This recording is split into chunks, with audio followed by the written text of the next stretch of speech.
السلام علیکم ورحمۃ اللہ وبرکاتہ۔ کیا حال ہے میرا؟ ٹھیک ہیں، خیریت سے ہیں؟ دعا ہے کہ اللہ تعالیٰ سب کو اپنی حفظ و امان میں رکھے۔ تو یہ دیکھیں کتنی پرسکون زندگی ہے۔ اللہ تعالیٰ ہماری زندگی کو اسی طرح پرسکون ہی رکھے۔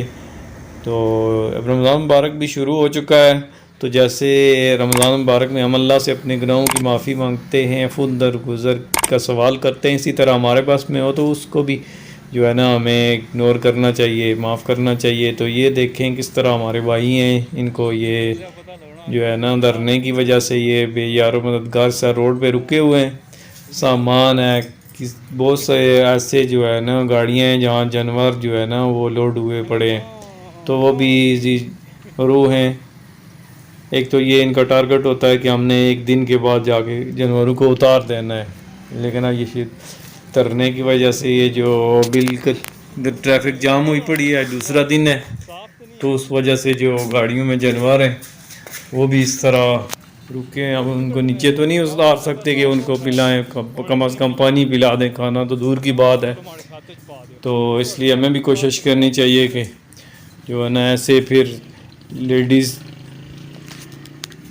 اور بھی بہت سارے وجوہات ہیں، یہ جو سفر والی گاڑیاں میں پھنسی ہوئی ہیں، یہ جو سامان کا تو نہیں مسئلہ ہوتا، سامان تو لدا ہو وہ تو کوئی نہیں ہے، لیکن یہ جو ہوتے ہیں نا انسان، ان کے ساتھ ہمیں اچھا سلوک کرنا چاہیے اور کوشش کرنی چاہیے کہ ہماری وجہ سے کسی کو تکلیف نہ ہو، کیونکہ بہترین مسلمان وہی ہے کہ جس کے ہاتھ اور زبان سے دوسرا مسلمان محفوظ ہے۔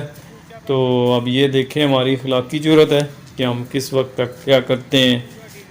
تو بہرحال اللہ تعالیٰ ہمارے لیے آسانی کرے، اور اللہ ہی ہے جو کہ سب کا مددگار ہے، کیونکہ نبی صلی اللہ علیہ وسلم کا جو ہے نا معاملہ وہ اللہ کے ہاں ہے، اللہ تعالیٰ ان کا محافظ ہے۔ تو اللہ تعالیٰ ہی ساری چیزوں کا محافظ ہے۔ تو بہرحال ہمیں اپنی ڈیوٹی دینی چاہیے، لیکن اس کے ساتھ ساتھ جو ہے نا یہ کچھ، کیونکہ محبت میں کچھ حد ہوتی ہیں، تو ان حدوں کو نہیں کراس کرنا چاہیے۔ تو کم از کم جو ہے نا حقوق العباد کا بھی خیال رکھنا چاہیے۔ تو بہرحال اللہ تعالیٰ یہ جو آفات بلیات ہیں اس سے ہمیں محفوظ رکھے۔ تو یہ دیکھیں ماشاءاللہ اب جو ہے نا یہ سسٹم ختم ہو چکا ہے، ادھر ورنے کا تو زندگی پھر اسی معمول پہ آ گئی ہے۔ تو اللہ ہمارے لیے آسانی اور امن کا جو ہے نا اس ملک کو گہوارہ بنائے، اور جو بھی جیسے بھی ہے شریروں کے شر سے محفوظ رکھے، کیونکہ شریروں نے شر جو ہے نا وہ ہمیشہ ڈالنا ہی ہوتا ہے۔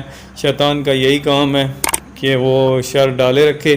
اللہ تعالیٰ ہمیں شیطان کے شر سے محفوظ رکھے۔ تو ٹھیک ہے ویور، پھر انشاءاللہ اگلی ویڈیو میں ملاقات ہوگی۔ السلام علیکم ورحمۃ اللہ وبرکاتہ۔